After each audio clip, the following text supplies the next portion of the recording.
Hi everyone, I am smizing right now. Smiling with my eyes, that is. And these days, when we're wearing masks like this, what we say with our eyes or oculesics is particularly important. I can take that off now since I'm in my own domicile. I wanted to quickly go over a few things in our module for this week. So in week 4, we have our learning outcomes, explain the different types of nonverbal behaviors, and then a list of what you'll focus on. And this week is about proxemics and oculesics or gaze cueing, as well as some of the other things that we're doing with our eyes, like smizing. So the readings for this module are in chapter 4. And then there's a little video on proxemics to talk about Edward T. Hall's proxemics and spatial communication and the different types of distancing. And I know it's become popular to say more physical distancing than social distancing.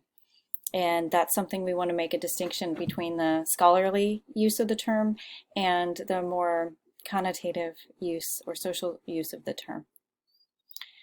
Also, gaze cueing, we'll talk about how gaze cueing is where you're looking at something and then someone else follows that. And so you're looking at the oculesics, or how eyes are used in nonverbal communication. So for example, sometimes when you're facing someone and you're looking, you might notice that they follow your gaze and they look at what you're looking at. So if you're face to face with somebody, they might look behind them because they want to see what you're looking at. And that's most likely from some evolutionary communication and psychology in oculesics. But it's an interesting phenomenon. So there's a lot more to gaze cueing than that. We'll take a look at how we use gaze cueing in social interactions in that article. And then in smizing, there is a video clip on Tyra Banks, who coined the term, and shows you how to smize. There's also a Wall Street Journal article on how we are using smizing more in this pandemic era. And then in Journal 2, you'll go and do some observations and think about how you're using nonverbal communication, particularly the proxemics or spatial communication and oculesics or gaze cueing in communication in your daily life. And then there's information on the nonverbal research paper. And here are the guidelines for and the rubrics for the paper and for the proposal. And then there are some examples that were taken from another class, but it's just to show you the basic structure because it was the same assignment, except you're focused on nonverbal communication.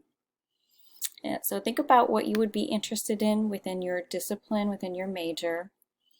Are there topics that would go well with nonverbal communication? So for instance, if you're in civil engineering, maybe you would want to talk about proxemics in civil engineering or urban planning. Maybe in healthcare field, you'd be interested in thinking about patients and the practitioners, and in the medical field, how we use nonverbals and how you use nonverbal behaviors between one another in that context. So some ideas, but have a great week.